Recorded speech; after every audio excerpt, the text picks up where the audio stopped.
오늘 하나님께서 저에게 주신 말씀은 베드로후서 3장 1절로 18절까지입니다. 베드로후서 3장 1절로 18절까지 제가 봉독하겠습니다. 사랑하는 자들아, 내가 이제 이 둘째 편지를 너희에게 쓰노니 이 둘로 너희 진실한 마음을 일깨워 생각하게 하여 전에 거룩한 선지자들로 하신 말씀과 주제시요 구주의 사도인 우리가 명한 것들을 기억나게 하려 하노라.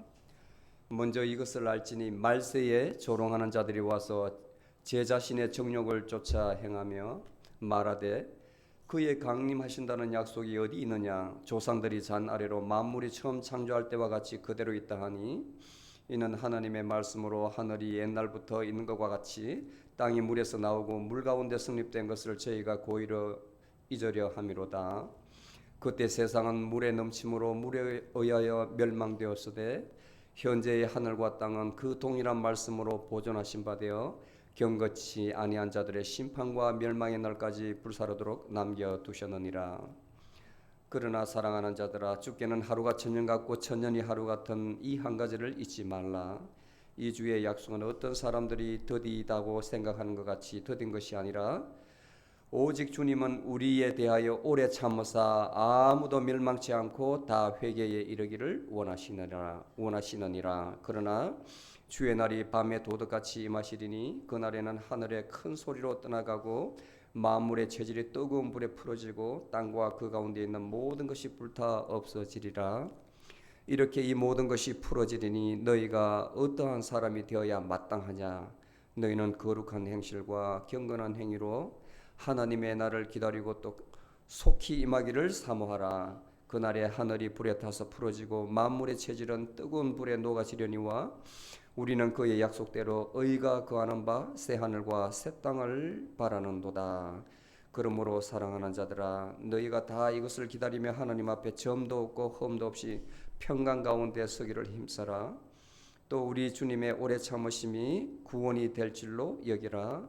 우리의 사랑하는 형제 바울도 그 받은 지혜대로 너희에게 썼고 또 그의 모든 편지에도 이런 일에 관하여 말하였으나 그 중에 알기 어려운 것이 들어있으니 무식한 자들과 굳세지 못한 자들이 다른 성경과 같이 그것도 억지로 풀다가 제 스스로 멸망에 이르느니라. 그러므로 사랑하는 자들아, 너희가 이러한 것을 미리 알았은즉 너희도 악한 자들의 속임에 이끌려 자신의 경고함에서 떨어질까 주의하라. 오직 너희는 우리의 주제이신 구주 예수 그리스도를 아는 지식과 은혜에서 자라가라. 그에게 영광이 지금부터 영원까지 있을지어다. 아멘. 사랑하는 자들아, 사랑하는 자들아, 사랑하는 자들아. 계속 베드로가 말을 합니다. 사랑하는 자들아, 사랑하는 자들아. 요즘 설교의 특징이 있죠, 여러분들. 네? 여러분들 계속 말세에 대해서, 심판에 대해서, 내시에 대해서 연속으로 하잖아요. 시대가 하수상이어서 그래요. 시대가 요즘 우리 주변에서 일어나는 일들이 너무 심장짜나요. 그래서 성경에 이미 2000년 전에 말세에 대해서, 또 그 전에 한 2700년 전에, 그러니까 예수 그리스도께서 이 땅에 오시기 전에 선지자들도 이 말세에 대해서, 예수님께서 오시고 그 다음에 예수님께서 오실 때에, 두 번째 오실 때에 이 세상에 어떤 징조가 있으리라는 것을 말을 했습니다. 구약에 많은 곳에서. 그래서 오늘 말씀의 제목을 이 세상 끝난 날에 우리는 어떻게 살아야 하나, 그 답을 오늘 본문에서 다 이야기를 했거든요. 어떻게 살아야 되느냐. 하버드대와 메인대 공동 연구진들이 이 세상에 지금까지 지구가 만들어져 가지고, 과학자들은 지구가 만들어진 지 한 40억 년 전에 만들어졌다 그래요. 어떤 큰 재앙이 있어서 변화가 있었는가 연구를 했습니다. 그런데 이 지구에 가장 치명적인 데미지를 준 사건이 지금부터 1500년 전에 있었대요. 536년에. 1500년 전. 그러니까 서기 후 536년에 아이슬란드에 큰 횡성이, 이 반경이 15km 되는 큰 소주 행성이 지구를 들박았대요. 지구를 히트해가지고 그때에 엄청난 폭발이 있었답니다. 화산도 폭발하고, 그래서 1년 내내 하늘에 태양 빛을 다 가려가지고 빛을 잃었다 이렇게 표현을 했어요. 그 데미지가 얼마나 컸던지 농사도 안 돼서 기근이 있었고 처처에 불이 있었고, 그 다음에 엄청난 그 팬데믹이 있었답니다. 팬데믹. 기록에 남아 있어요. 그리고 방사성 동위원소 측정법으로 측정을 해보니까 그때 일어난 충격으로 인한 화산재, 불탐이 그대로 스위스 알프스에 남아 있다는 거예요. 그 화산재가 영국에도 있고 동일한 화산재가, 그래서 그 사실을 증명을 했어요. 그 다음에 로마의 역사가인 프로토코피우스라는 사람의 그 기록에 보아도 로마 전역에 그런 현상이 있었는데, 이것으로 말미암아, 그러니까 예수 그리스도 믿는 사람들로 인해서 이러한 재앙이 왔다 이렇게 결론에다는 글을 쓴 게 있거든요. 그러한 재앙들이 자기 고유의 신을 믿지 않고 예수 그리스도라는 희한한 종교를 믿어가지고 우리의 신이 성나서 이런 재앙이 왔다는 기록이 있어요. 실제로 그때에 큰 재앙이 있었던 것 같아요. 그 다음에 공식 기록에 남아있는 것이 1359년인가요? 1349년도에 유럽에 흑사병이라는 팬데믹이 돌았습니다. 그때에 배 항해 기술이 발달해가지고 배를 만들어서 물건을 싣고 다른 나라에 팔고, 그 다음에 다른 나라에 물건을 자국에 가져와서 팔고 하는 항해술이 발달한 거예요. 근데 그 배에 까만 쥐가 있었는데, 이 쥐가 쥐의 피를 빨아먹는 그 벼룩이 있었어요. 그 벼룩이 감염된 쥐의 피를 인간에게 옮긴 거예요. 그래서 그 벼룩에 물리면 피부가 까맣게 볼록볼록 해가지고 까맣게 변해서, 그래서 흑사병이라고 그랬거든요.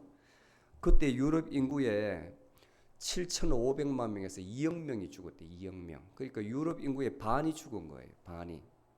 얼마나 치명적이었으면. 약이 없었으니까.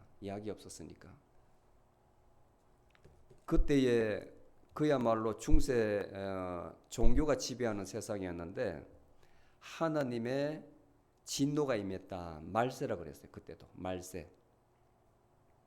그 다음에 1918년도에, 그때는 1차 세계대전 중이었는데 스페인 독감이, 인플루엔자죠.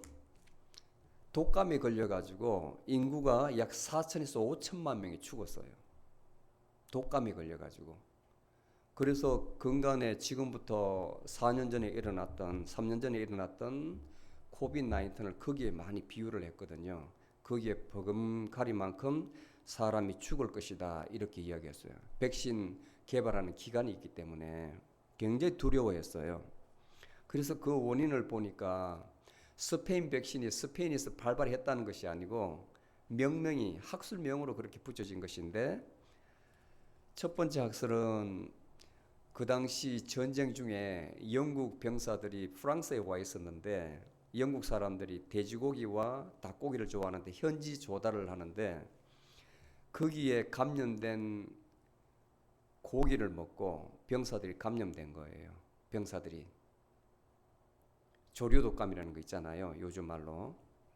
그와 비슷하게 동물에 감염돼 가지고, 그것이 전쟁 중에는 병사들이 한 군데 있는 것이 아니라 이동하잖아요. 가는 곳마다 다 퍼뜨렸다.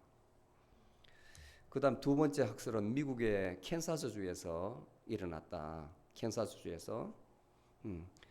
그래서 이것은 지금 학자들이 밝히지는 못하고 있는데 인류가 가만히 공통점이 뭐냐 하면 이동 속도가 굉장히 빨라짐으로써 이런 병도 전 세계에 같이 도는 거예요. 이동 속도가. 항해술이 발달해서 배로 인해 가지고 한 나라에 있던 병이 다른 나라에 옮겨지고, 그 다음에 전쟁 중에는 병사들이 끊임없이 트럭을 타고 계속 공격 앞으로 하니까 전염병을 옮기고, 요즘은 얼마나 세계가 일일생활권으로 다 달라졌잖아요. 비행기 타고 가면 하루 만에 다 갈 수 있잖아요.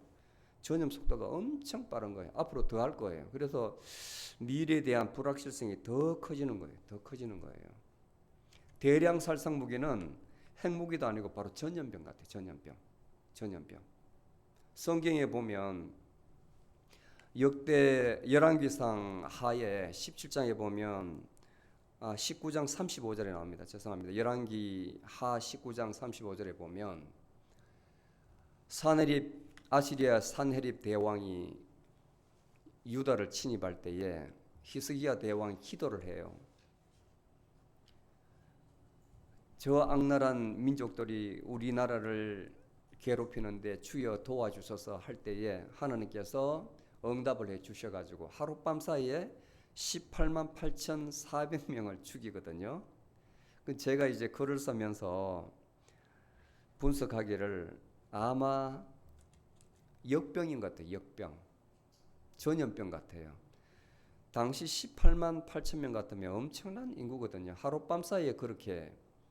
제가 볼 때는 포위 작전에서 예루살렘 성을 뺑 둘러싸고 있는데 밖에 야영을 했기 때문에 거기는 물이 없거든요. 병사들이 제대로 씻지도 못하고 음식 관리도 안 되고 하니까 아마 전염병에 걸려가지고 죽지 않았나 이렇게 판단을 해요.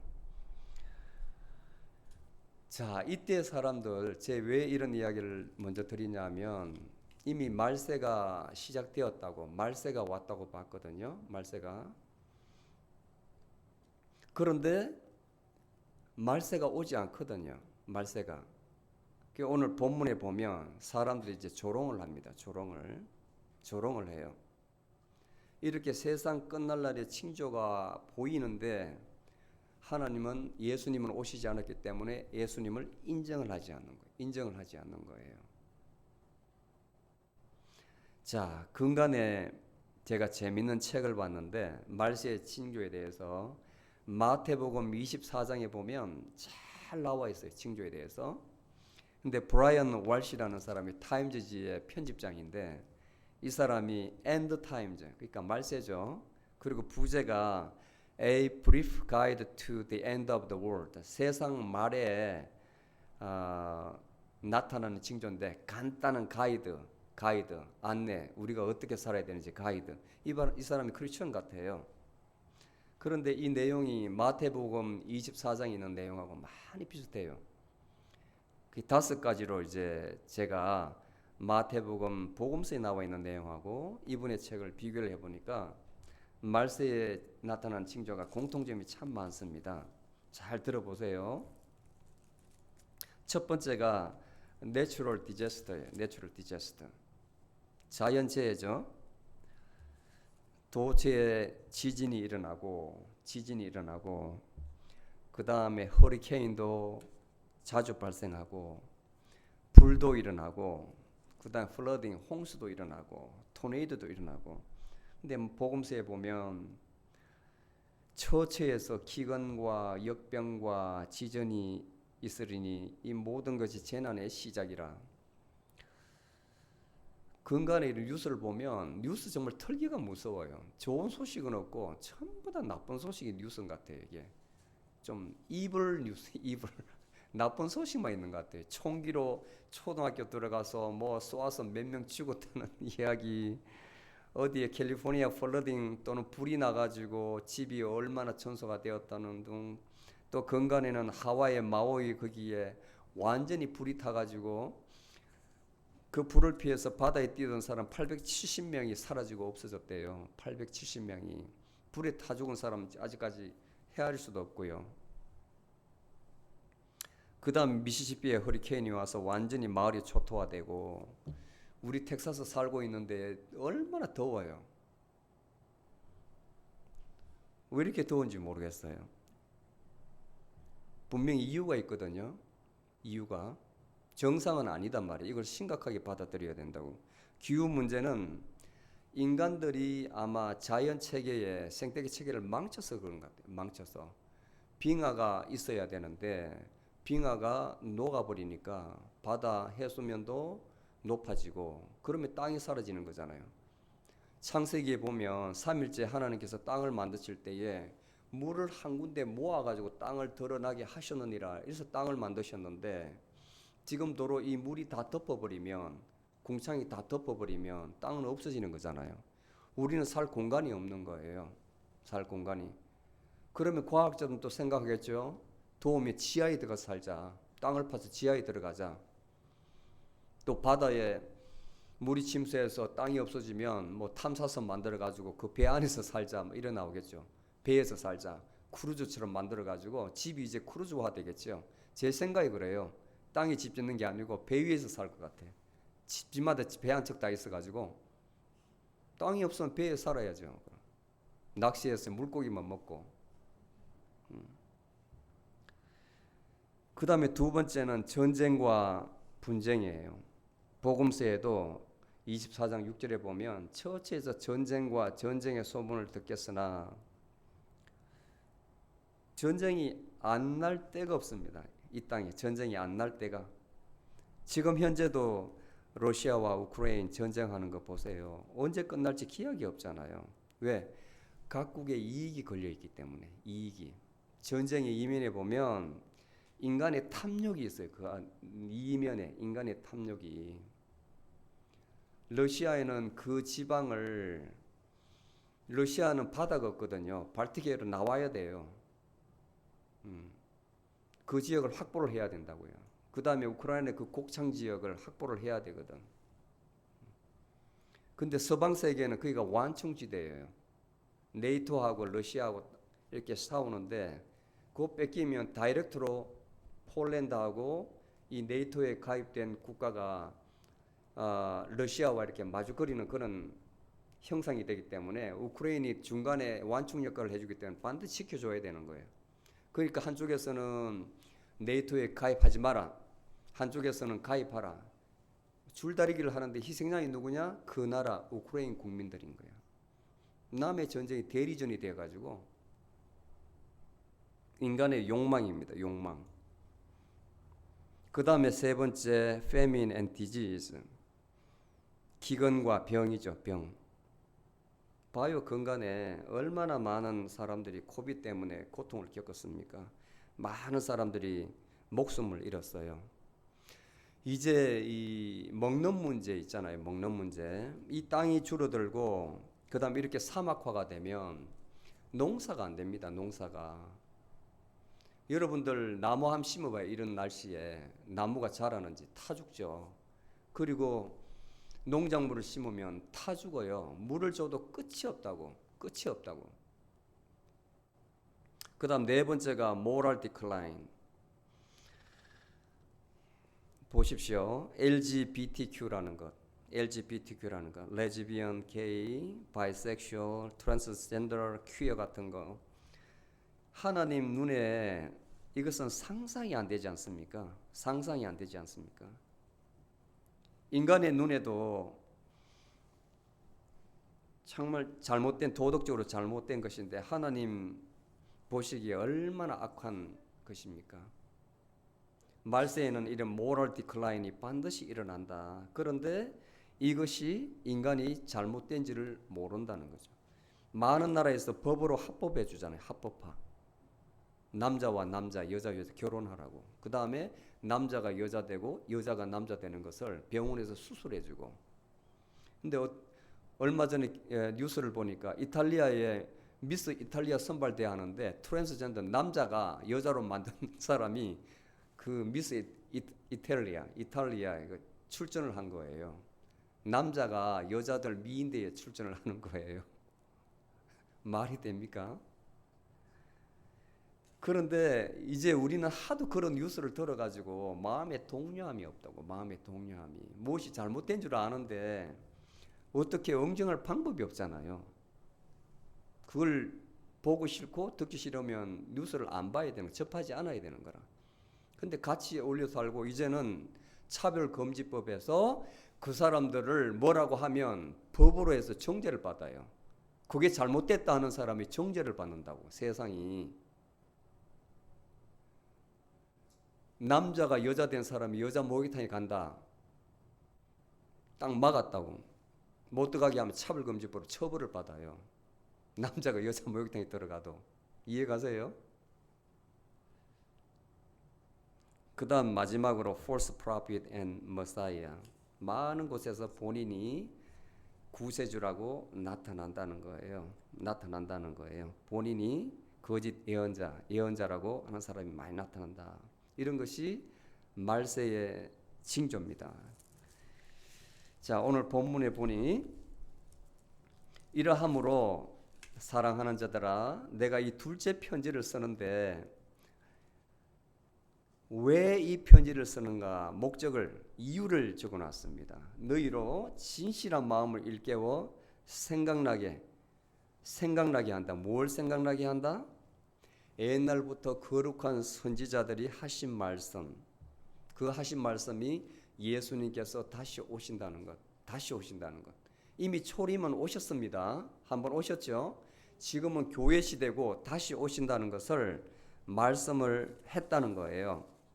그것이 구약에 보면 19번이 남아있는, 제가 쭉 자료를 조사해 보니까 이사야 2장 12절부터 에스겔, 요엘서, 아모스, 오바다, 스바냐, 스가랴, 말라기까지 19번을 언급을 했어요. 그 다음에 신약에 사도행전, 데살로니가 전서, 후서, 베드로 후서 5번을 언급을 했습니다. 이 말씀을 하시는 거예요. 거룩한 선지자들이 이미 말을 했다는 거예요. 그리고 예수님의 사도들을 통하여 주신 계명. 자, 오늘 본문에도 베드로가 사도잖아요. 이 주의 날에 대해서 말을 하는 겁니다.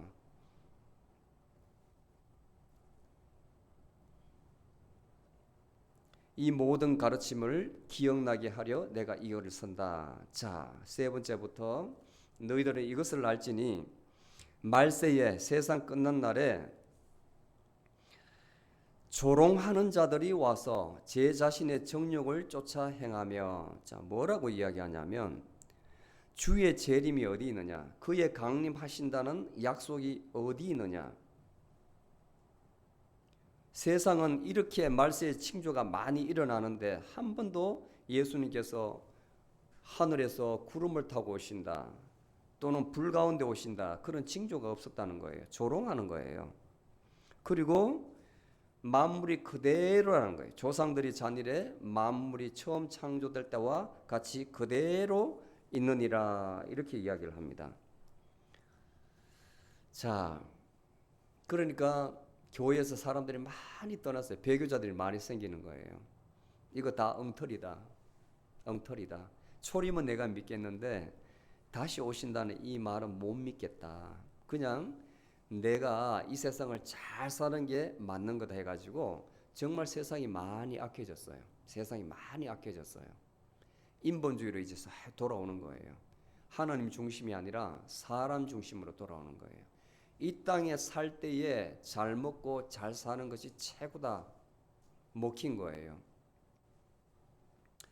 자, 그러니 이제 반박을 하는 겁니다. 베드로가 이제 반박을 하는 겁니다.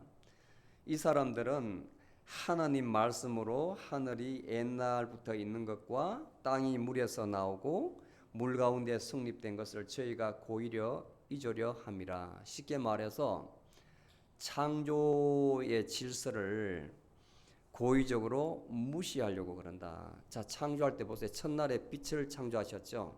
빛. 그러니까 낮과 어둠이 생겼습니다. 그 다음에 둘째 날에는 하나님께서 궁창을 만드셨어요. 그래서 하늘을 창조하셨어요. 셋째 날에는 아까 말씀드렸듯이 물을 한 곳으로 다 모아서 바다를 만드시고 땅을 드러나게 했어요. 창세기 1장 9절에 나옵니다. 그리고 물이 생겼으니까 식물을 만드시고, 그 다음에 네 번째는 달과 별을 창조하셨어요. 이 빛은 앞에 빛하고 틀립니다. 달과 별을 창조하시고, 그 다섯째 날은 하늘에 나는 새들과 그 다음에 바다 밑에의 물고기들을 창조하시고, 여섯째 날은 동물을 창조하시고, 그리고 인간을 지으셨습니다.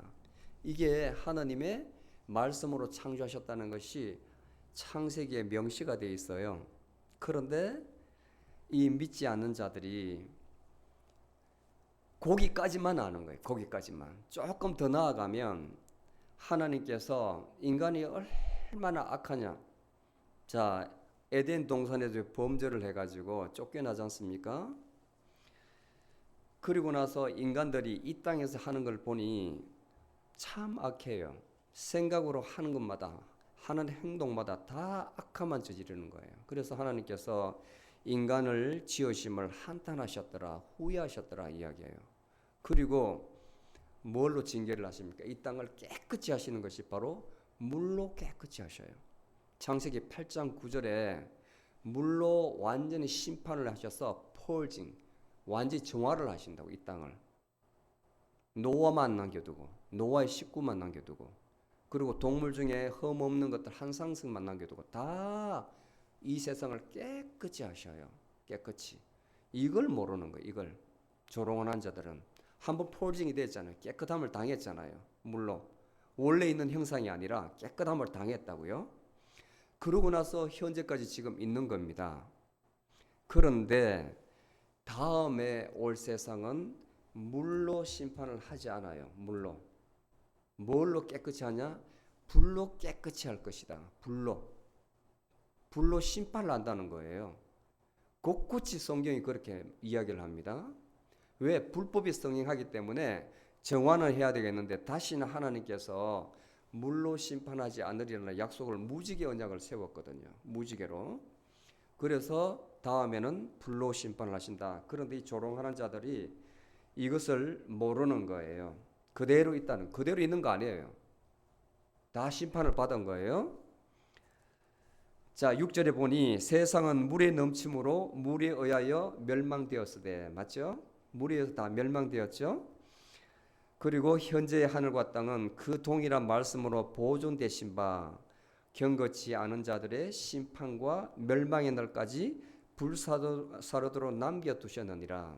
자, 다음 심판은 불로 심판을 한다는 걸 분명히 언급을 한 거예요. 그러므로 사랑하는 자들아, 주께서는 하루가 천년 같고 천년이 하루 같은 이 한 가지를 잊지 말라. 자, 너희들이 주의 심판이 아직까지 오지 않았다, 그리고 주님의 재림은 오지 않는다 하는 것은 잘못되었다.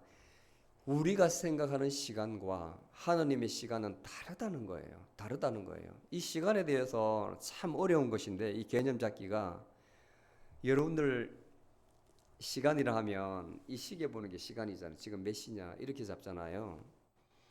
그런데 영혼을 다스리는 사람, 영혼을 알고자 하는 사람은 이 시간의 개념을 잘 알아야 돼요. 시간 개념.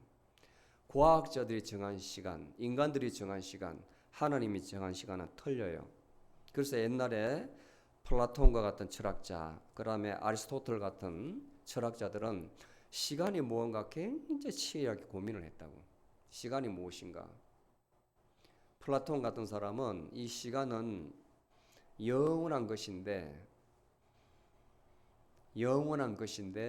인간이 측정할 수가 없다고 이야기를 했어요. 하나님과 그 동일하게 봤다고요. 그런데 그 뒤에 이제 제자가 아리스토텔레스라는 제자가, 그 사람은 이 땅의 것을 우선시했기 때문에 시간은 운동의 개념이다, 변화율이다 봤어요. 지금 현재 요 사건에서 변화하는 것, 그 간격이 바로 시간이라고 봤거든. 굉장히 현실적이잖아요. 오늘날 우리가 생각하는 시간. 그런데 이제 신플라톤주의라는 사람이 있어요. 플라토니우스라는 사람은 하나님에게서 영혼이 나왔는데 그 영혼이 유출될 때의 시간도 같이 나왔다, 이렇게 봤다고. 우리 영혼이 나왔을 때 시간도 딸려왔다, 이렇게 봤어요. 그런데 그 이후에 우리 크리스천의 교부라고 하는 그 어거스틴이라는 사람이 시간의 개념을 고백록의 뒤에 보면 11장에 보면 참 근사하게 정의를 해놨는데 오늘날 많은 사람들이 그것을 인용을 해요. 시간이 뭐냐? 시간은 마음이라고 봤어요. 마음. 재밌죠? 시간은 마음이라고 봤어요. 그래서 인간의 마음 속에 지나간 옛날 이 흔적이 있으면 그것은 기억이라고 본 거예요. 그것을 과거로 봤어요. 과거. 기억을.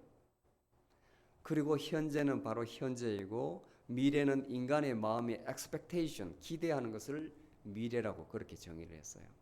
굉장히 근사하죠. 그러니까 마음은 근원적으로 돌아가면 영혼이라는 거예요. 영혼. 그래서 시간은 영혼이라는 겁니다.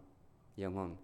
그러니까 하나님 앞에서 이 시간은 하루가 1000년 같고 1000년이 하루 같은 거예요. 하나님 앞에서는 시간이 영원한 거예요. 우리같이 구분이 없는 거예요. 영원한 마음인 거예요. 영혼인 거예요. 이해가세요? 이 주의 약속은 어떤 사람들이 더디다고 생각하는 같이 더딘 것이 아니다.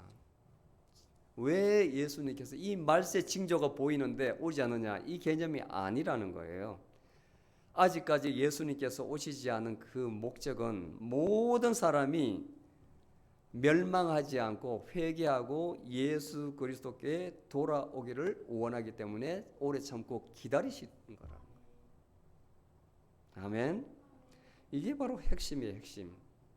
여러분들 빨리 세상이 멸망했으면 좋겠다 하지 마시고 나부터 이제 내가 어떻게 이 시대에 살아야 되는가 이렇게 말씀을 주시는데 내가 멸망받지 않도록 새 사람이 되어야 되는 거예요. 그 답을 주는 거예요. 그 답을. 우리는 믿고 있지만 아직까지 복음을 듣지 못한 사람이 많이 있고 복음을 들었으면서 아직까지 제대로 예수 그리스도를 알지 못하는 사람이 참 많아요. 그 사람들이 주의 품으로 다 돌아오도록 기다리는 시간이 바로 지금 시간이다. 아멘. 근데 이 날이 언제 모든 사람이 주의 날을 맞이하고 그 다음에 예수 그리스도의 품으로 돌아올지는 아무도 몰라요. 아무도. 그 날이 딱 정해져 있다면 내 마음대로 살다 그 날이 가까우면 열심히 믿으면 되잖아요. 그렇잖아요. 왜 다른 이 편리한 세상에 나만 고고하게 살아야 되냐? 사람 비아냥거리는데 혼자 고고한 척 하지 말라 그러는데 사람들이 얼마나 요즘 사이 입이 독해요. 응? 그 날이 밤에 도적같이 온답니다. 도적같이. 밤에 도둑이 여러분들한테 내가 맨날 몇 시에 갈 테니까 조심하라 그럽니까? 도둑이? 여러분들이 방심할 때 오는 거 아니에요. 방심할 때. 뭐 휴가 갔다, 베이케이션 갔다, 뭐 집에 없을 때, 밤에 깊은 잠에 들었을 때, 뭐 등등. 도둑은 기가 막히게 알거든요. 그날에 도둑이 담장을 넘어가서 훔칠 거 아니에요. 그날 같이 온다네. 그날 같이. 도적같이 온다는 거예요. 이 말씀은 마태복음에도 참 똑같이 언급을 해놨습니다. 마태복음에도 24장 36절에 보니까 그날과 그 시는 아무도 모르나니 하늘의 천사도 모르고 오직 내 아버지만 아시느니라. 그러므로 깨어 있어라. 어느 시에 너희 주께서 임하실는지 너희가 알지 못함이니라. 아멘.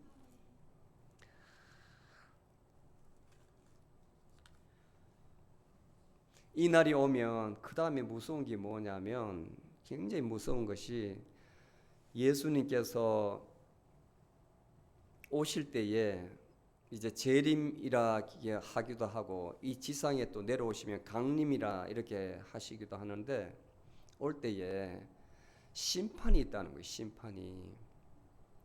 그 심판이 노아의 때는 물의 심판이었지만은 이제는 불의 심판인데 보면 하늘이 큰 소리로 떠나가고 만물의 체질이라는 엘리먼트 원소까지도 다 풀어지고 없어지고 땅과 그 가운데 있는 모든 것이 다 불타 없어지는, 새 하늘과 새 땅을 만들기 위해서 이 땅이 그렇게 되어버리는 거예요.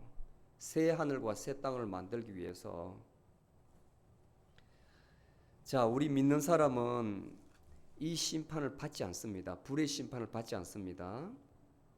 그걸 믿으셔야 돼요. 믿는 사람은 지금 이 순간에 예수님께 오시더라도 우리 믿는 사람은 다 들려요. 다.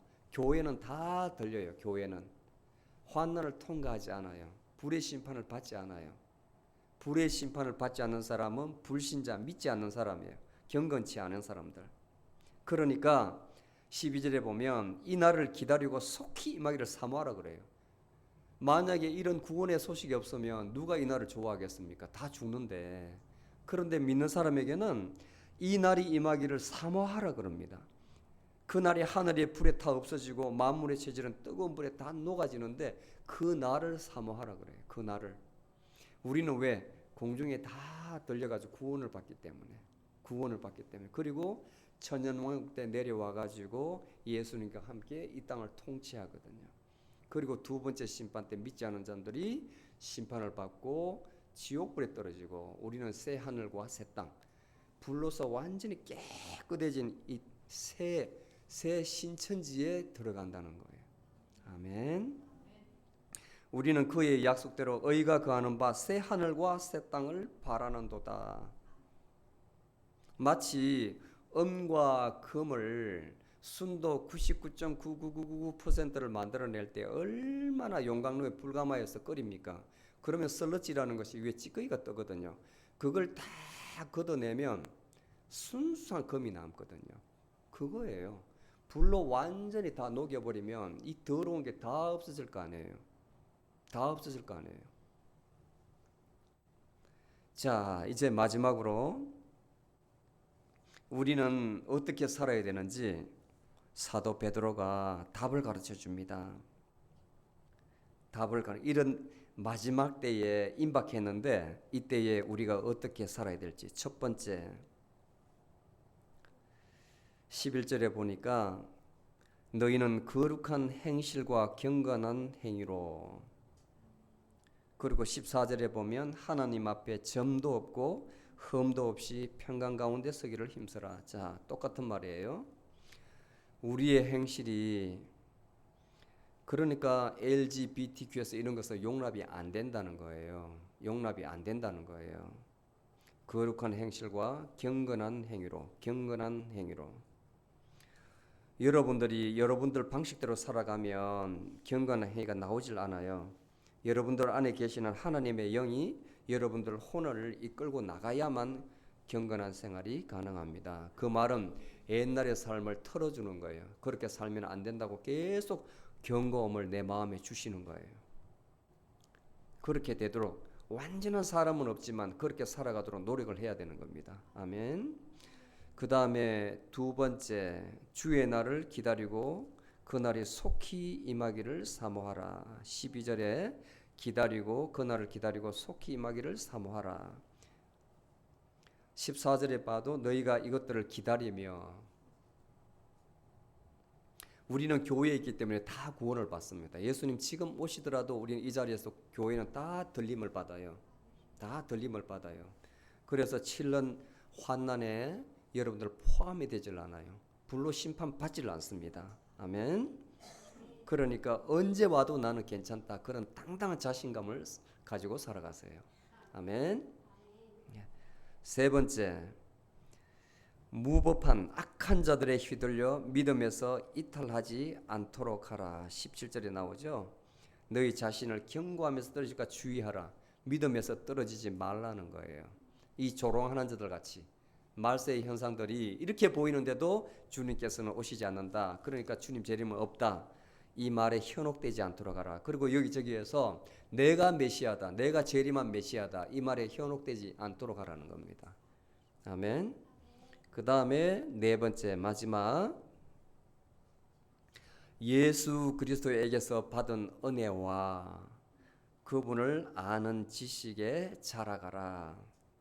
18절 마지막에 보니 오직 너희는 우리의 주님이신 구주 예수 그리스도를 아는 지식과 그분이 우리에게 주신 은혜에 감사하는 마음으로 자라가라. 아멘. 자, 이게 바로 영생이에요. 영생. 요한복음 17장 3절에 보면 영생은 이것이니 바로 창조주 오직 한 분이신 하나님과 그분의 보내신 예수 그리스도를 아는 것, 이게 바로 영생이라고 그랬어요. 예수 그리스도를 아는 것. 지난 이제 우리가 계속 성경 공부를 했지 않습니까? 그 핵심이 바로 예수 그리스도입니다. 핵심이 예수 그리스도. 오직 예수 그리스도. 그분께서 그분 안에 모든 답이 다 있는 거예요. 그러니까 예수 그리스도 안에 거하라. 예수 그리스도. 너무 이해를 못하니까 예수님께서 비유로 포도나무 비유를 해주시잖아요. 거하는 것이 예수 그리스도 거하는 것이 내 안에 거하는 것이 다른 것이 아니라 포도나무가 얘들아 있지 않냐. 거기에 포도나무가 혼자 있는 게 아니고 가지나무가 있는데 가지에서 포도나무가 줄줄 열리는데 너희들은 가지다. 그러니까 이 네 개에 붙어 있는 가지니 그게 바로 그 안에 거하는 거라는 거죠. 그래야만 너희들이 포도를 이렇게 맺을 수 있다는 거예요. 나를 통해서만. 본 가지나무에서 물간의 영양분을 계속 흡수해가 주지 않으면 어떻게 열매를 맺습니까? 그러니까 여러분들 스스로는 절대로 거룩한 생활을 할 수가 없다는 겁니다. 여기에 붙어 있어야만 그분이 주시는 훈계로 열매 맺는 삶을 살 수가 있다. 이 비유로 요한복음 15장 5절에 설명을 하고 있는 거예요. 아멘. 오로지 그분 은혜, 오로지 예수 그리스도, 오로지 예수 그리스도. 자, 오늘 본문을 정리하는 한마디는 지금 우리 시대가 말세예요. 말세. 왜 그러냐면 하나님 앞에서는 이 천년이 하루고 하루가 천년이거든요. 지금 말세 시대에 살고 있는 거예요. 말세 시대에. 그런데 예수님 재림은 아무도 모릅니다. 아무도 모릅니다. 그런데 그것이 지금 오든 다음에 오든 아무 관계가 없는, 우리는 어차피 구원을 받았기 때문에 언제 오시든 관계가 없는 거예요. 아멘. 구원받은 자이기 때문에 항상 예수 그리스도 은혜 안에 거하십시오. 그리고 날마다 말씀 속에서 그분 안에 거하십시오. 아멘. 기도하시겠습니다. 내가 속히 가겠노라 하신 주님, 저희들은 참으로 말세의 시대에, 불법의 시대에 살고 있습니다. 이러한 시대에 살고 있는 저희들에게 오늘 말씀으로 주님 다시 오신다는 소망을 일깨워 주셔서 감사합니다. 저희들은 이미 구원을 받았음을 믿습니다. 주님, 저희들이 불로 심판받지 않도록 저희들부터 주님의 가르침대로 살아갈 수 있도록 굳센 믿음으로 지켜주시고 세워주시옵소서.